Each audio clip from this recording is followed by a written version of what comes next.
Olá, hoje é quinta-feira. Hoje é 1º de maio, Dia do Trabalhador, e nós estamos aqui trabalhando para você, levando a melhor notícia, levando o melhor que está ocorrendo, não só em Muriaé, mas também na zona da Mata Mineira, em Minas Gerais, no Brasil.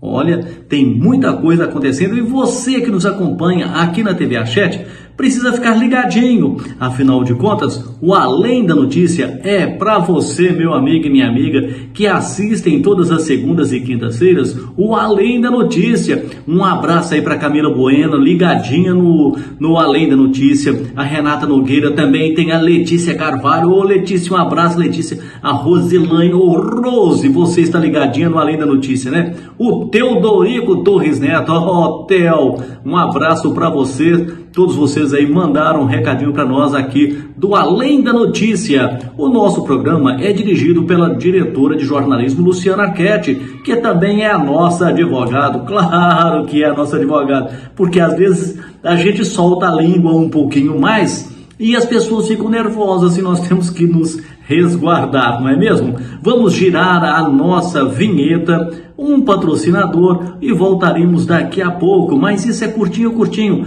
Aproveita esse intervalo, se inscreva no nosso canal, ajude a gente a caminhar para os 4.000 inscritos. E você já sabe, acione o sininho aí do YouTube. Tem novidade nova na TV Achete, no Além da Notícia, você fica sabendo em primeira mão. Não deixe de fazer isso. Eu vou girar a nossa vinheta e volto já com notícias quentíssimas. Não saia daí! Olá, somos a Editora Gráfica. Desde 1978, oferecendo o melhor em serviços gráficos. Adesivos, embalagens, insufilme, plotagem, fachadas com ACM, atendimento com impressão de UV LED. Trabalhamos com revistas, catálogos, tag, sublimação, impressos offset e digital, com a melhor qualidade e atendimento rápido. Faça seu orçamento. Celular WhatsApp 32 98889 9991. Fixo WhatsApp 32 3722 2828. Venha para o restaurante Safira Grill. Funcionamos de segunda a segunda a partir das 11 horas da manhã até as 2 da tarde. Seu almoço garantido com aquele sabor só nosso. Fazemos entregas em domicílio e alugamos o espaço para eventos, encontros e reuniões no período da noite ou buffet. WhatsApp 32 98800 1213 ou 32 3722 1213. Instagram Safira_Grill. Estamos na Rua Silvério Campos 470, bairro Safira, Muriaé.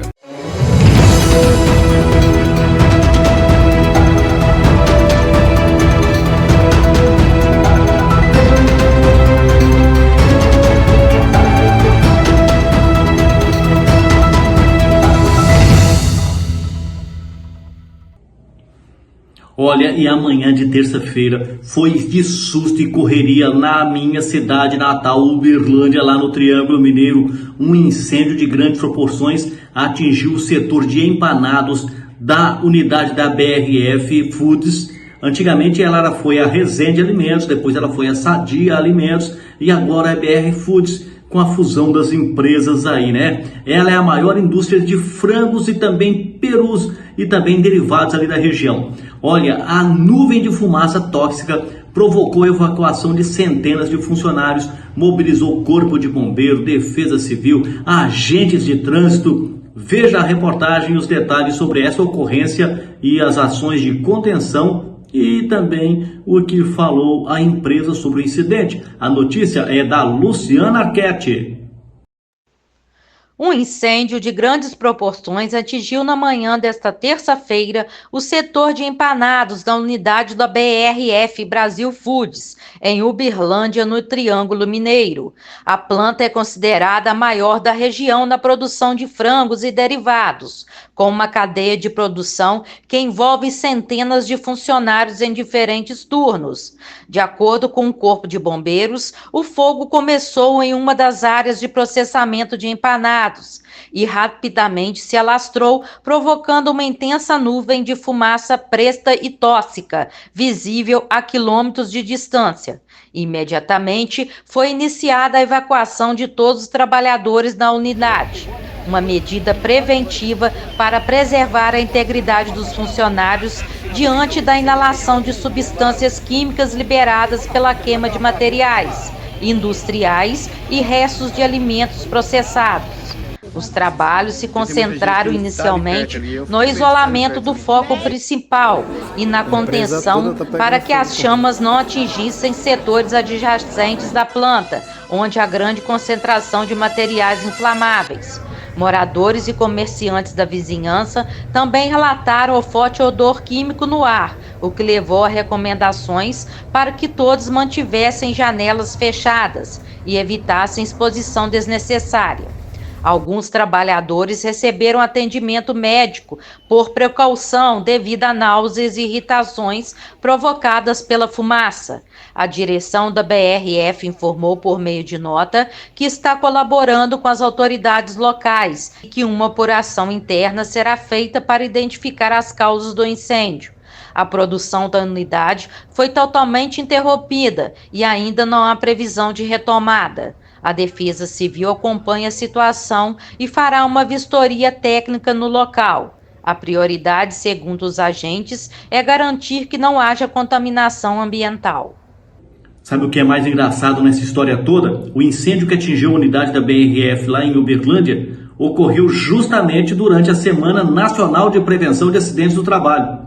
Um momento simbólico e oportuno para refletirmos sobre a segurança nos ambientes industriais. Segundo dados mais recentes do Observatório de Segurança e Saúde do Trabalho, mais de 600 mil acidentes de trabalho foram registrados por ano no Brasil. No ano passado, muitos deles evitáveis, com medidas adequadas de prevenção, manutenção e também treinamento.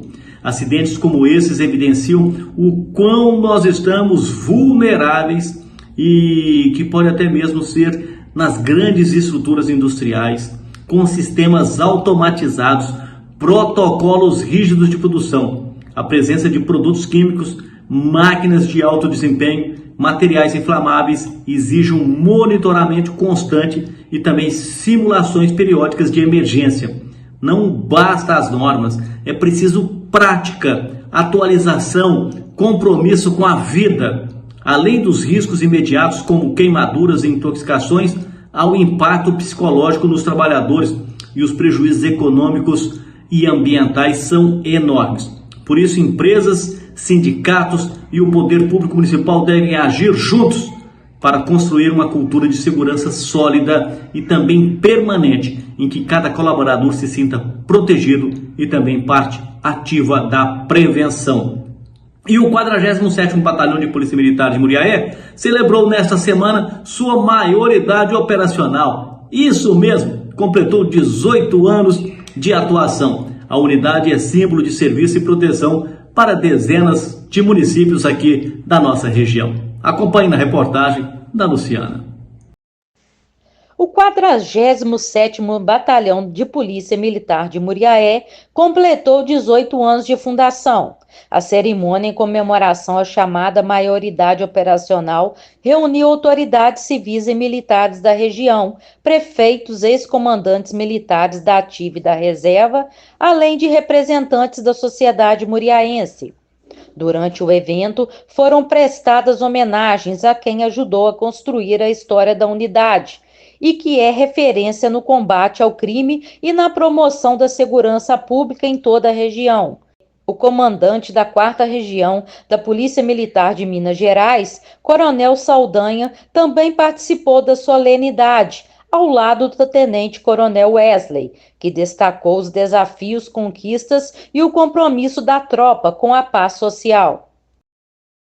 Olha, completar 18 anos para qualquer instituição é um marco de maturidade, da solidez e do compromisso com a sua missão. O 47º Batalhão de Polícia Militar de Muriaé alcança essa idade com um histórico de atuação firme, presente e respeitada em toda a sua área de abrangência.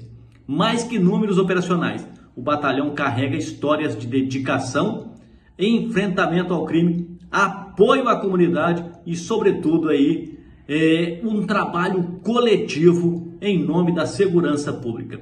As homenagens prestadas aos ex-comandantes, policiais da ativa, da reserva, resgata aquele sentimento de continuidade e também de um legado, não é mesmo? É uma data para celebrar conquistas, mas também para renovar o pacto com a paz e também com a confiança da população. Afinal, uma polícia eficiente é aquela que está perto da sociedade, que respeita os seus direitos e garante os seus deveres. Exatamente como tem feito aí o 47º Batalhão de Polícia Militar. E falando em segurança, uma colisão entre dois caminhões provocou um tumulto no trânsito da Zona Oeste, lá de São Paulo. Mas o registro vale a pena. Reportagem no ar. A colisão entre dois caminhões provocou trânsito e tumulto nesta segunda-feira, 28, na Avenida Morumbi, Zona Oeste de São Paulo. Isto porque as imagens causaram dúvida em como o acidente teria ocorrido. William Rodrigues Lima e Marcelo Oliveira dos Santos, entregadores do caminhão branco, explicaram que estavam fazendo uma entrega em um prédio na altura do número 2364, quando foram atingidos por trás pelo caminhão azul, por volta das 11 horas. Segundo eles, haviam acabado de estacionar na via, quando outro veículo bateu atrás e levantou o caminhão que eles estavam. Inexplicável, só vimos o caminhão indo para cima lentamente. Até achei que tivesse parado em um buraco, mas foi abatida, contou um dos entregadores. O motorista do outro veículo não quis comentar o caso. Olha, o acidente envolvendo esses dois caminhões na Avenida Morumbi, lá em São Paulo, trouxe à tona a complexidade das ocorrências no trânsito, especialmente quando há relatos conflitantes. Enquanto os entregadores afirmam que foram atingidos por trás, a colisão levanta dúvidas sobre a dinâmica do incidente. Afinal de contas, a pancada levantou. O que aconteceu ali com a traseira daquele caminhão? O outro bateu nele, ele saiu levantando aquele caminhão. Olha, muitas vezes um simples acidente pode se transformar em um episódio de confusão, dificultando a análise que precisa das causas. Além disso, a cena também destaca a vulnerabilidade dos trabalhadores do trânsito, que apesar de desempenharem as tarefas cotidianas, se tornam vítimas de incidentes e acidentes muitas vezes previsíveis, não é mesmo? Vamos para um rápido intervalo aqui, mas antes disso, um abraço, Evandro Galina, nosso telespectador fiel de todas as segundas e quintas-feiras. Um abraço para você. Márcio Pereira de Carvalho. Márcio, vai ser nesse domingo o casamento oficial? Nesse domingo não, nesse sábado? Nesse sábado, né, Márcio? Estaremos presentes lá, viu, Márcio? Pode deixar que a partir de amanhã, sexta-feira, já começarei meu regime para, no sábado, estar pronto para a festa do nosso querido sobrinho Pedro, tá certo? Nós estaremos presentes, eu e a Luciana Arquette, que vai a tiracolo comigo para a gente comemorar essas bodas aí do Pedro, tá certo? Um abraço a todos vocês. Vou para um breve intervalo e volto já já aqui no Além da Notícia.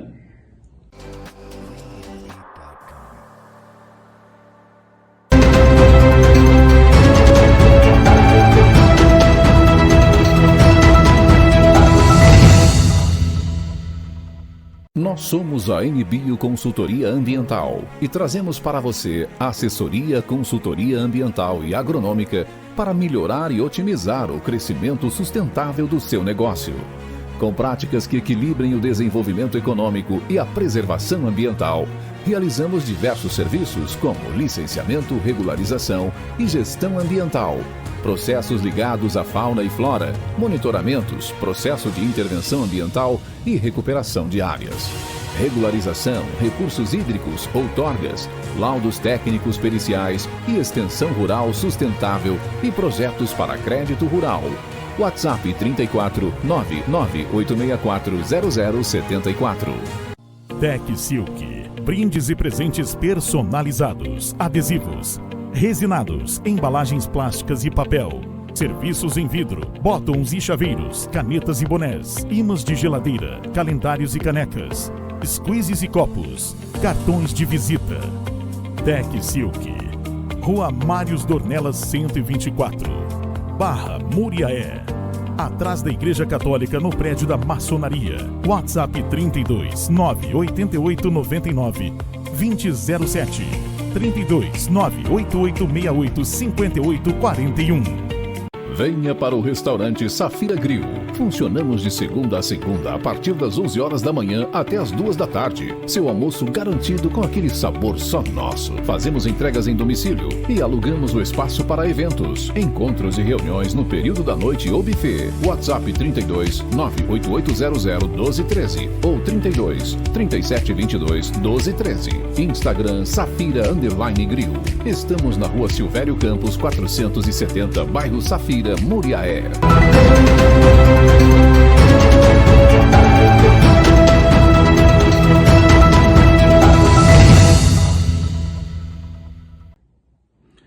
Estou de volta. Eu falei que o nosso intervalo era curtinho, não falei? Eu falei que era curtinho e você sabe disso. De segunda e quintas-feiras às 7 da noite, o compromisso é conosco aqui na TV A7, aqui no Além da Notícia. Olha, o nosso programa está cada vez mais bombando. Obrigado a você que nos assiste, obrigado a você ligadinho com a gente. E sabe quem é que sumiu do nosso programa? Que não manda mais recado? A Janete lá da Lotérica da Barra. O que aconteceu, Janete?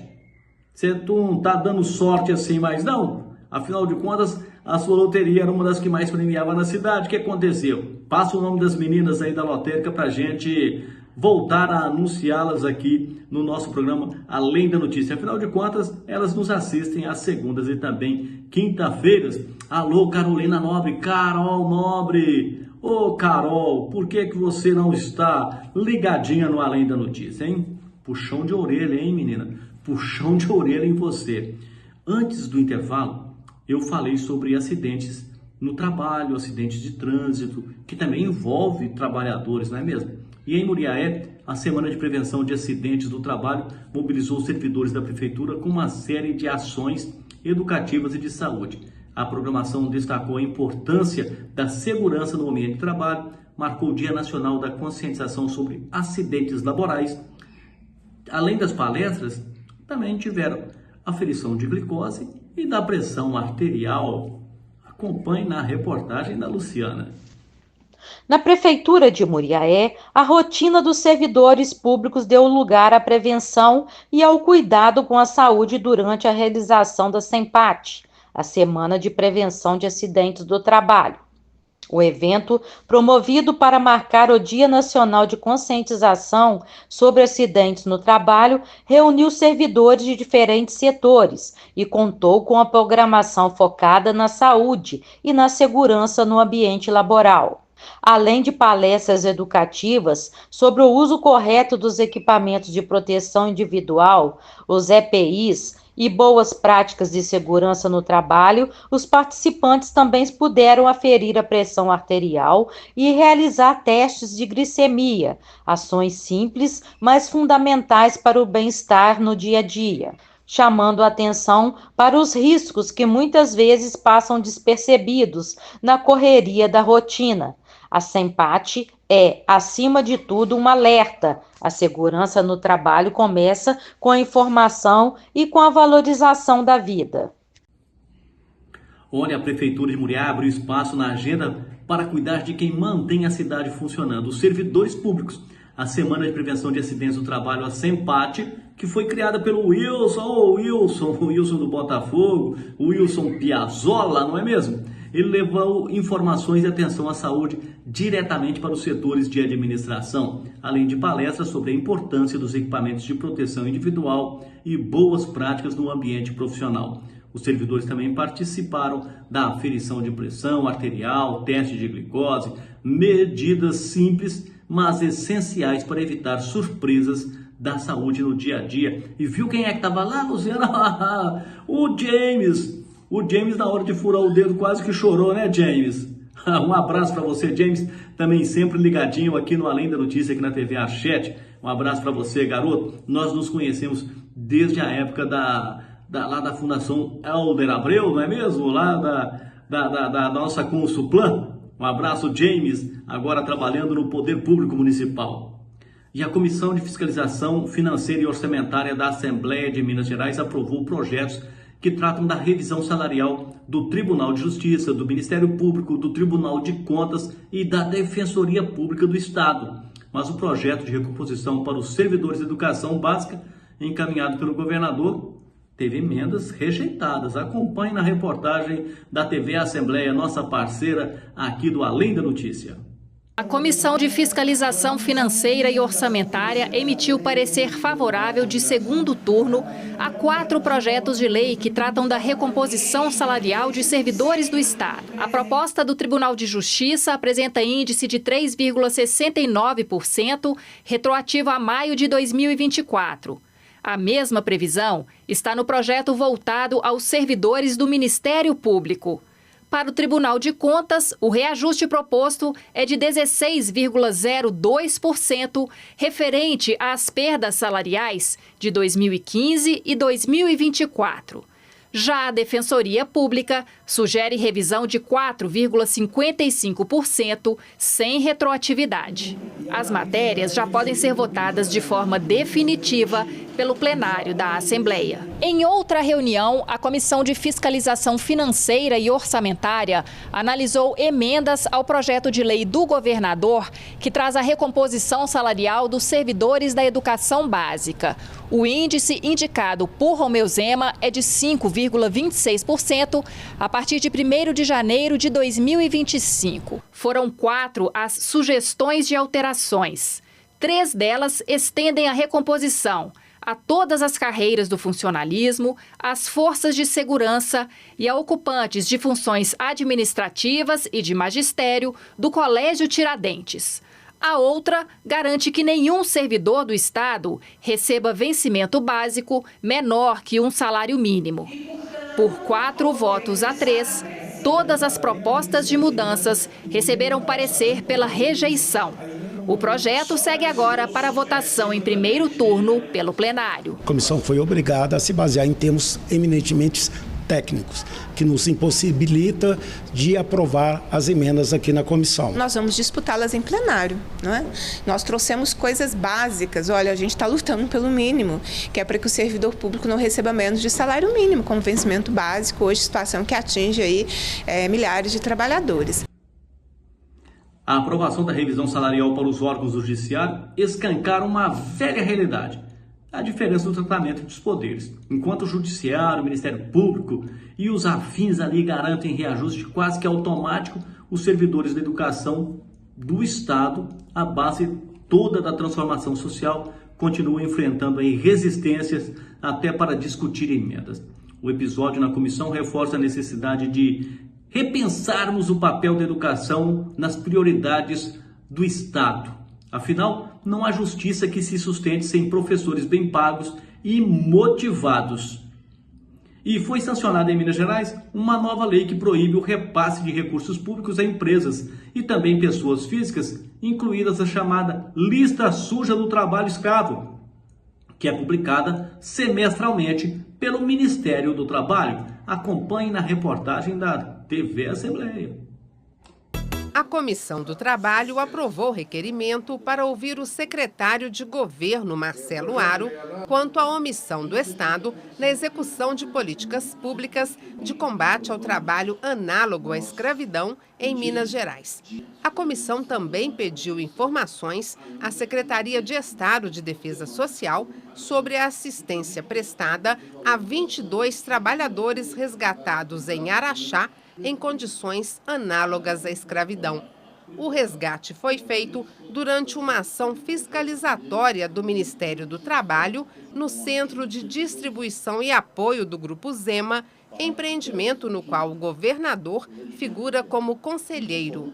No local, os trabalhadores denunciaram jornadas de trabalho de até 19 horas diárias. Já na Comissão de Agropecuária, os deputados aprovaram o requerimento pedindo providências à Superintendência do IBAMA em Minas para a elaboração de um estudo sobre o controle populacional de capivaras em propriedades rurais do estado.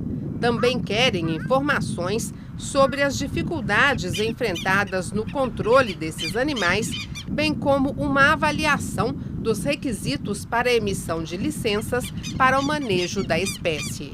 E na Comissão de Educação foi aprovada uma série de requerimentos sobre a falta de transparência na municipalização de escolas estaduais na Zona da Mata por meio do projeto Mãos Dadas do governo estadual.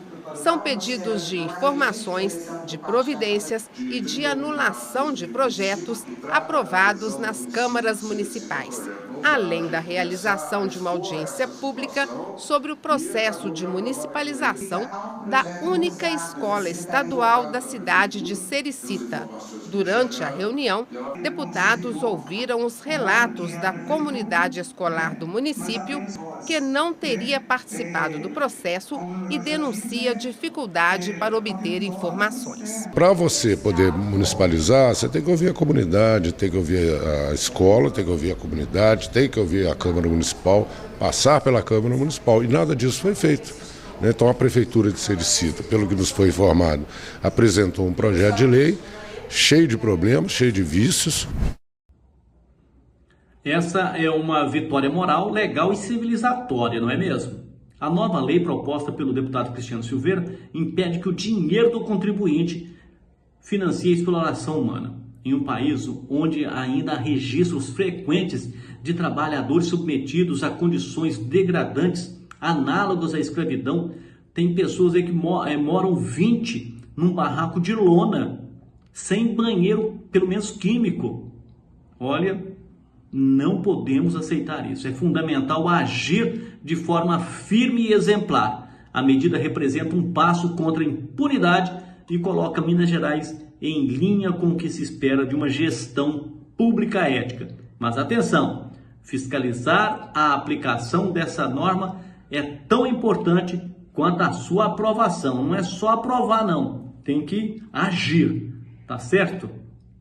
Eu vou para o intervalo, mas antes disso, um abraço para Thaís Nunes, ligadinha aí. Ô Luciano, daqui a pouco você me empresta aquele livro aí do nosso ministro, do Saraiva Felipe. Me empresta aí para a gente falar um pouquinho do livro. Depois do intervalo, eu vou para o intervalo, daqui a pouco eu falo sobre esse livro também aqui no Além da Notícia da TV Achete. É rapidinho, curtinho.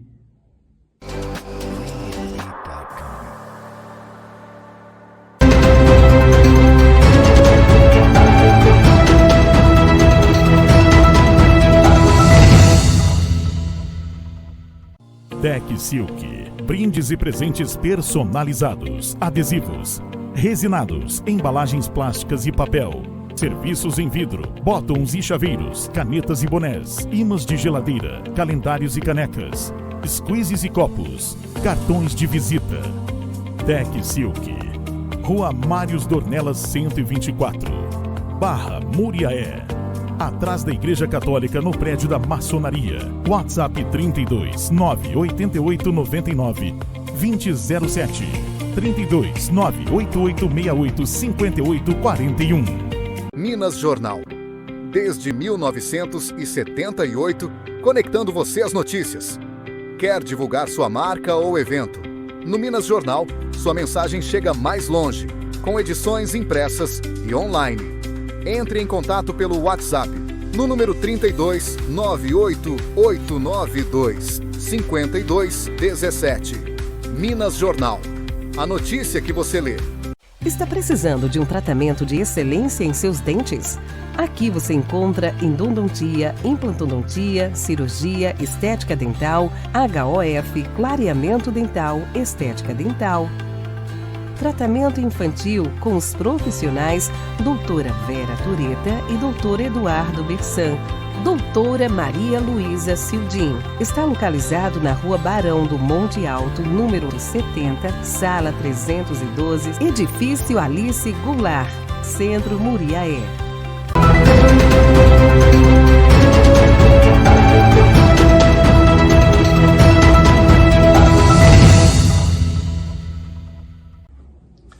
Olha, nesta segunda-feira, a nossa diretora de jornalismo, a Luciana Arquette, esteve em Belo Horizonte, na Assembleia Legislativa, e também visitou o ministro Saraiva Felipe. Isso mesmo.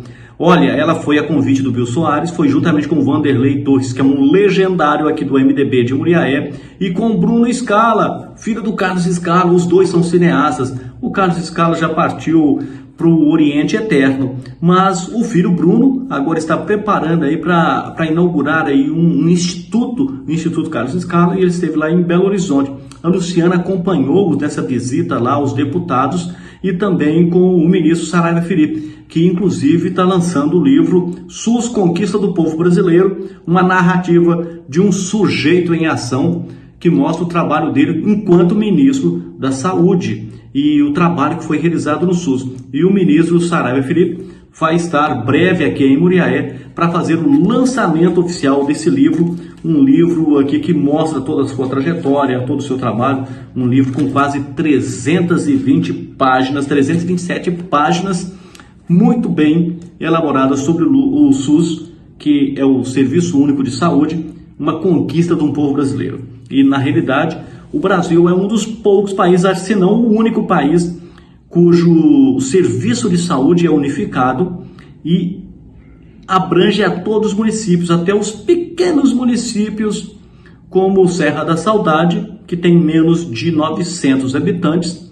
tem lá o Serviço Único de Saúde, o SUS. E o ministro Saraiva Felipe fala para nós sobre essa narrativa de um sujeito em ação. E ele estará em Muriaé para fazer o lançamento oficial do livro.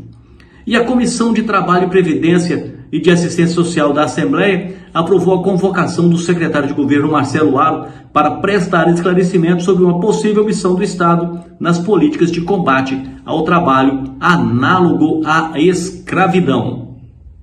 A escravidão foi oficialmente extinta no Brasil em 1888. 137 anos depois, ela ainda assombra parte da população, mas hoje com outra cara. Não há mais grilhões, pelourinhos, chibatas, mas alojamentos em péssimas condições lembram as antigas senzalas. As manchetes mostram frequentemente trabalhadores resgatados em condição degradante. Isso é crime, está lá no artigo 149 do Código Penal Brasileiro. Uma parte da força de trabalho do nosso país, principalmente os mais necessitados, ainda espera se libertar do trabalho análogo à escravidão. Enquanto esse dia não chega, o poder público tenta dar respostas e ampliar punições a empregadores que submetem funcionários a situações semelhantes à de escravizados. Hoje em dia, o que nós consideramos trabalho escravo? Quando a pessoa é submetida a jornadas exaustivas, a condições de trabalho degradantes, sem saneamento básico, sem água potável, sem acesso à segurança e saúde no trabalho, submetida à servidão por dívida. Uma lei aprovada na Assembleia e que já está valendo proíbe que o Estado destine recursos públicos a pessoas e empresas que estejam na chamada lista suja do Ministério do Trabalho e Emprego. O projeto que deu origem à Lei 25.180 de 2025 é do deputado Cristiano Silveira, do PT. Claro que isso por si só não garante que esse tipo de prática não seja adotada. Nós aqui, a Assembleia, tem uma limitação constitucional de poder legislar sobre a matéria, que às vezes as pessoas perguntam, mas você não podia fazer uma lei endurecendo mais a pena, punições, multas? Não podemos porque nós não temos prerrogativa constitucional para isso. No caso, o Congresso Nacional. Dentro daquilo que nos cabe, nós temos competência, aí a gente vai pensando quais são medidas que podem ser adotadas e vai criando aí todo um trabalho de cerceamento da prática do trabalho escravo aqui em Minas. Cadastro de empregadores que tenham submetido trabalhadores a condições análogas à escravidão. Esse é o nome formal da lista suja. Ela foi criada pelo Ministério do Trabalho em 2003 e é divulgada 2 vezes ao ano. Funciona assim. Quando auditores fiscais constatam alguma situação degradante, é feito um auto de infração, um registro de irregularidade. Aí é aberto um processo administrativo e os empregadores têm direito de se defender. O nome só vai parar na lista quando o processo é concluído, a infração comprovada e não há mais possibilidade de recursos. E fica lá por até 2 anos. Na última publicação da lista, aparecem 745 nomes de pessoas que tratam semelhantes como escravizados. E Minas Gerais tem o nada honroso primeiro lugar. É o estado com o maior número de trabalhadores nessa situação. Foram 159 casos no último semestre. Os campeões da lista suja são o agronegócio e a mineração. Tem crescido ainda o número de vítimas entre as empregadas domésticas. A desembargadora do Tribunal Regional do Trabalho, Paula Cantelli, coordena um programa de enfrentamento a esse tipo de crime em Minas Gerais, em parceria com o Conselho Nacional de Justiça. Ela considera a nova legislação um avanço importante, já que a lei federal só impede contratos do governo com pessoas condenadas na esfera criminal. E um processo judicial pode demorar muitos anos para acontecer. É da competência da Justiça Federal. Então, o processo vai ter que tramitar lá, isso demora, tem que instruir, tem que ter sentença, vários recursos. Para a empresa ser inserida na lista suja, que é esse cadastro de empregadores, ela passa por um processo administrativo, onde é respeitado o contraditório, a ampla defesa, ela tem direito a recurso, né, daquela inserção, daquele auto de infração, mas ele é mais célere. Então, isso é um passo importante. Basta estar o nome da empresa nessa lista suja que ela não vai ter direito a participar de licitações e nos termos da Lei 25.180 de 2025, ela não poderá receber recursos públicos. Olha, não basta criar leis, é preciso implementar. E a convocação do Marcelo Aro traz à tona um problema estrutural: a omissão do poder público diante de denúncias graves. Em tempos de retrocessos sociais, a flexibilização de direitos, o combate ao trabalho escravo contemporâneo exige uma ação contínua. Nós já falamos isso antes do intervalo também, né? A fiscalização eficaz e o compromisso público. O silêncio do Estado pode significar cumplicidade. Por isso, a sociedade precisa acompanhar com lupa, não é com o lupe, porque o lupe com o INSS está meio embaralhado lá, mas com lupa os desdobramentos dessa audiência. E falando, que eu falei agora do Carlos Lupe, que é o ministro da Previdência, lembrei de Brasília, né? Os senadores já estão preparando uma novidade. A Comissão de Educação está discutindo a inclusão de peixe na merenda escolar, que pode virar uma realidade no Brasil. Muita gente fala que não se deve dar peixes para as crianças por causa do espinho, mas também analisa se é uma proposta que garante igualdade no tratamento entre alunos bolsistas e pagantes nas escolas particulares. Vamos entender um pouquinho esse projeto, essa proposta que está por vir aí dentro do Senado Federal, com nossos amigos da TV Senado, nossos parceiros aqui da TV Ached. Acompanhe aí. A Comissão de Educação deve votar nesta terça-feira projeto que estabelece uma política de bolsas inclusivas, para que os alunos bolsistas sejam tratados de forma igualitária aos estudantes pagantes, evitando qualquer tipo de segregação e discriminação. Se aprovado, o Ministério da Educação e os conselhos estaduais e municipais de educação ficarão responsáveis por fiscalizar as escolas privadas que oferecem essas bolsas. A comissão também deve analisar o projeto de lei que determina que as escolas incluam, pelo menos uma vez na semana, peixe e derivados no cardápio das escolas públicas de todo o país, de acordo com a disponibilidade orçamentária e a oferta. O objetivo é garantir uma dieta variada e equilibrada para os alunos. Olha, esses projetos, eles tocam em duas frentes essenciais: saúde e equidade. Saúde e equidade. Incluir o peixe na merenda escolar é promover a alimentação rica e diversificada. Principalmente quando a gente discute aí que a gente tem que manter uma dieta rígida e saudável. Algo que muitas famílias não conseguem garantir em casa. Tem muitas histórias aí de pessoas que iam, inclusive meu amigo Anderson lá de Bruxelas, o Anderson de Bruxelas diz que ia para a escola para poder se alimentar. Porque, infelizmente, ele passou por dificuldades sérias com seus familiares, o pai não estava presente e ele era o sustentáculo da família, mas ele ia para a escola para se sustentar, não para estudar, ele ia mais para se alimentar. A proposta de igualdade para bolsistas reforça um princípio básico: não pode haver discriminação dentro das escolas, especialmente quando se trata de educação. Aluno é aluno e deve ser tratado com o mesmo respeito, independentemente da origem da mensalidade. Educação público-privada deve ser sempre sinônimo de inclusão e não o contrário. E o plenário do Senado, já que nós estamos lá em Brasília, vamos continuar no plenário do Senado. Está discutindo nessa semana novas regras para a produção do chocolate no Brasil. A proposta é estabelecer um percentual mínimo de cacau no produto.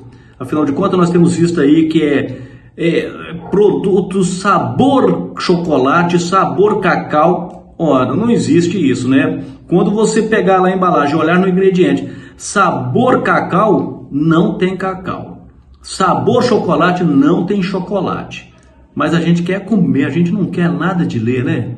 Ainda mais aquelas letrinhas miúdas na fonte 5, fonte 6, aí que piorou. No Brasil, sem óculos, a gente come e não se esquenta do que está consumindo. A pauta inclui ainda projetos sobre acessibilidade nas praias e recursos para escolas e creche. Acompanhe na reportagem da TV Senado. Recursos parados da educação poderão ser usados para a construção de creches, escolas ou outras ações na mesma área. Proposta na pauta do plenário desta terça-feira, altera a Lei de Responsabilidade Fiscal para permitir o uso de recursos inativos transferidos da União para estados e municípios. A legislação atual não permite esse redirecionamento, mesmo em áreas afins. Também está na pauta desta terça-feira a substituição do símbolo internacional de acesso pelo símbolo internacional de acessibilidade. O texto obriga, por exemplo, o uso do símbolo em pisos de faixas de circulação e pisos para guiar deficientes visuais, entre outros casos.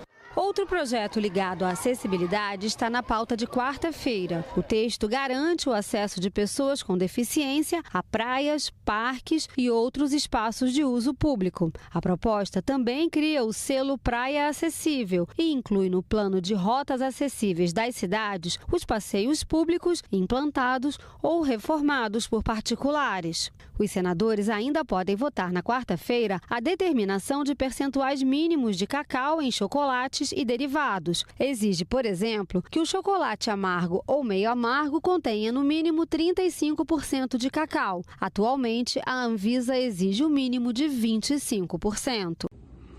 A pauta pode até parecer curiosa, não é mesmo? Mas é de extrema relevância. Garantir um percentual mínimo de cacau significa proteger o consumidor e valorizar aí o produtor nacional. Afinal de contas, nós somos um dos países que mais produzem cacau, não é mesmo? Por que nós temos que consumir um produto falso, enquanto os europeus, os norte-americanos consumem produtos da maior qualidade? Sendo que nós produzimos o cacau. Muitos chocolates industrializados no Brasil têm mais gordura e açúcar do que cacau e o ingrediente principal. Além disso, a medida impulsiona a cadeia produtiva do cacau, importante para a economia de estados como Bahia e também o Pará, não é mesmo?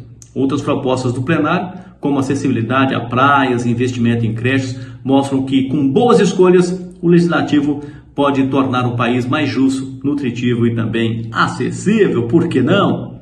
Vamos com um breve intervalo aqui no Além da Notícia da TV Archete. É curtinho e eu volto já. Espero você. Não saia daí porque hoje é 1º de maio, é Dia do Trabalhador, você está de folga em casa.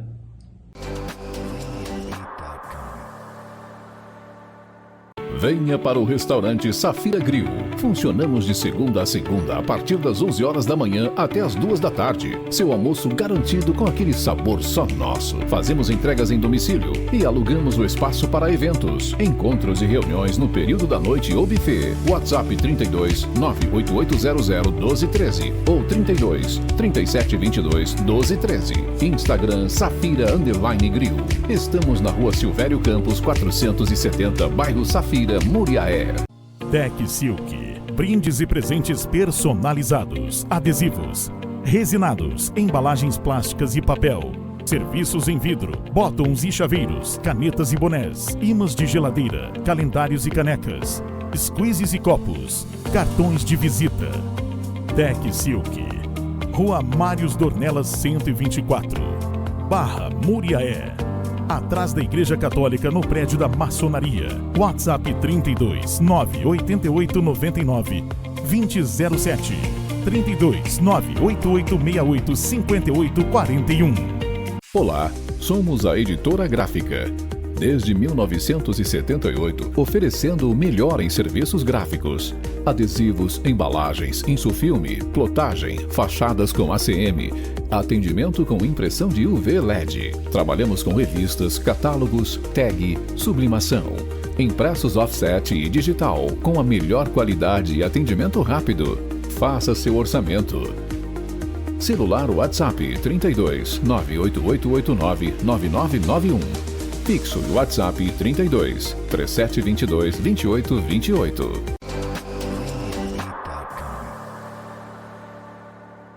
Eu te falei que o nosso intervalo na TV Axé era curtinho, não falei? A Comissão de Assuntos Econômicos do Senado analisa um projeto que concede descontos a quem paga em dia financiamentos públicos como o FIES, Minha Casa Minha Vida e outros dividendos aí da União.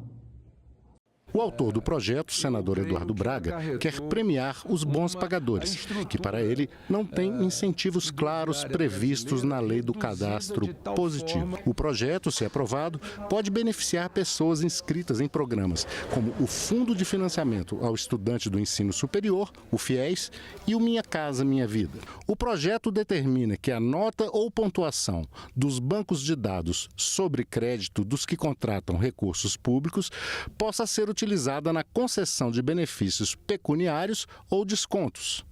Mas é preciso que o beneficiário já tenha pago 75% da dívida total. A regulamentação do projeto será feita pelo Conselho Monetário Nacional. A proposta tem parecer favorável da relatora, senadora professora Dorinha Seabra. O projeto segue para a Comissão de Ciência e Tecnologia.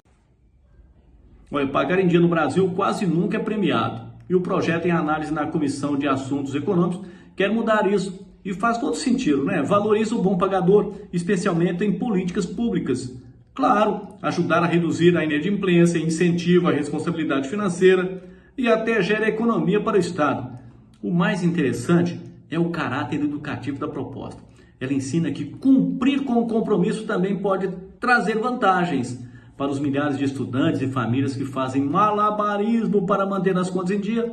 O projeto chega com um alívio justo e necessário, mas tem que saber se aprovado no Senado, a Câmara vai concordar com ele e se isso vai sair rápido ou vai ficar lá eternamente, como a maioria das propostas onde a população é sempre a beneficiária, não é mesmo? Olha, uma polêmica agora que... Olha, a seleção brasileira ganhou um novo uniforme. Dizem que agora a camisa da seleção brasileira vai ser vermelha. Tem nada a ver com o Brasil, né? Isso vem causando polêmica. Galvão Bueno falou disso, Neto falou disso, Casagrande falou disso. Todos os comentaristas, todos os narradores brasileiros estão comentando isso e o povo também não é bobo, não. Essas opiniões divididas aí cedem espaço para um modelo ainda mais ousado, vermelho. Ah, para com isso. A nova camisa 2 da seleção brasileira, lançada pela CBF, é vermelha. Reacende não apenas o debate sobre a tradição e a identidade nacional, mas também o embate político, coisa feia, coisa chata de se ver. Até no futebol. Reportagem no ar com a Luciana Arquette.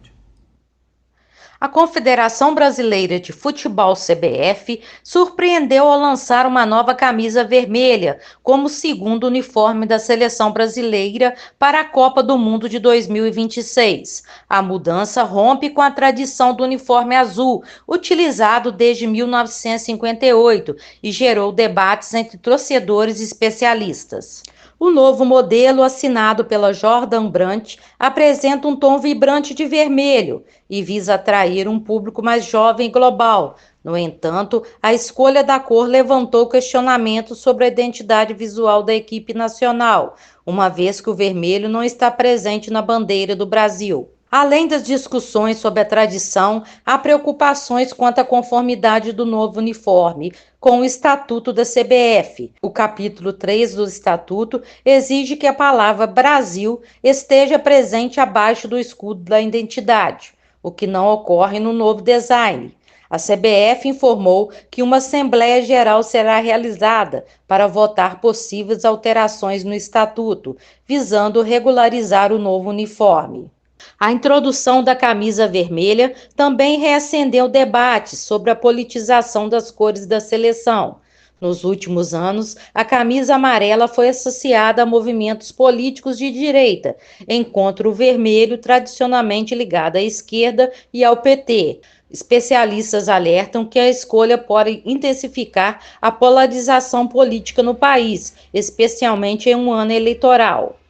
A CBF ainda não divulgou a data oficial da estreia do novo uniforme, mas a previsão é que ele seja utilizado a partir de março de 2026. Enquanto isso, a entidade enfrenta o desafio de equilibrar inovação e tradição, buscando modernizar a imagem da seleção sem alienar sua base de torcedores.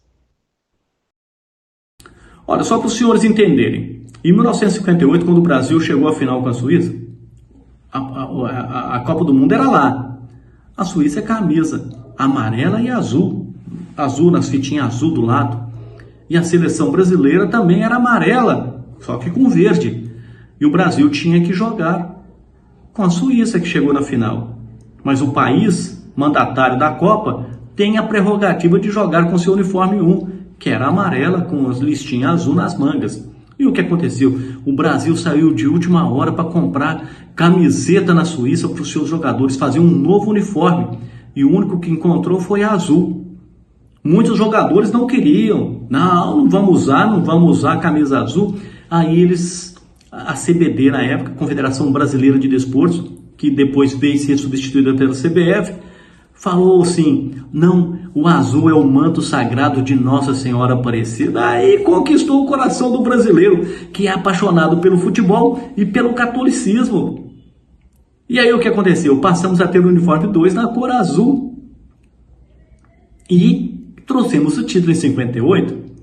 A camisa verde e amarela da seleção brasileira é mais que um uniforme, é um símbolo de paixão, é identidade, memória coletiva. Desde que nasceu após o Maracanazo de 50, foi vestida por craques que fizeram história. De Pelé a Neymar, de Romário a Ronaldo, Ronaldinho Gaúcho e Rivaldo, Roberto Carlos, Kaká, Éder, Roberto Dinamite, Garrincha. Foi batizada de Canarinha. Ela representa a alma do futebol brasileiro.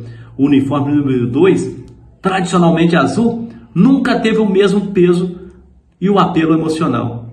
Embora tenha sido usado em conquistas, como eu falei, de 58, mas nem sempre foi vista com bons olhos. É um plano B, pelo menos no coração dos torcedores brasileiros. Agora a CBF decide ir além, apresenta essa camisa vermelha, cor que jamais representou a seleção brasileira em sua história. Portugal usa vermelho com verde lá, mas lá a bandeira deles é assim. Não é melhor então colocar logo essas estrelas do peito do Brasil de amarelo e devolver a gente para a China? Ah, não, a bandeira brasileira é amarela, verde, branca e azul, anil. A gente cantava isso na escola. A justificativa pode ser mercadológica, visando atrair novos públicos, mas o efeito colateral é inevitável. Entra em campo uma cor com forte conotação política em um país onde tudo, até o futebol, anda polarizado. Mais do que Marte, o vermelho da camisa toca em cicatrizes recentes do Brasil. Para alguns parece aí uma provocação, para outros um sinal de modernização. O fato é que o futebol, reflexo da sociedade brasileira, não escapa do dilema do tempo. Será que, ao tentar abraçar o futuro, a CBF não está aí chutando contra o patrimônio da tradição? A bola está em jogo e lá fora, todo mundo conhece o Brasil amarelo. Por que vai mudar agora? É como sempre, o povo é que vai decidir se veste ou não esse vermelho aí que estão tentando empurrar no brasileiro. Futebol não tem que estar misturado com política. Pelo menos eu entendo dessa maneira. E você? A bola está com você? Responda aqui nos comentários do Além da Notícia. Nós vamos chegando ao final. Marco Aurélio Mel, um abraço para você, meu garoto. Alexandre Férez, está sumido, Alexandre Férez? Cadê você, Alexandre? Cherney, querido, um abraço pro Antônio aí, o porteiro do Cherney, querido. Um abraço para todos vocês ligadinhos no Além da Notícia. Desculpe o desabafo, mas eu tinha que falar. Olha, o Além da Notícia vai chegando ao fim neste dia 1º de maio, neste feriadão.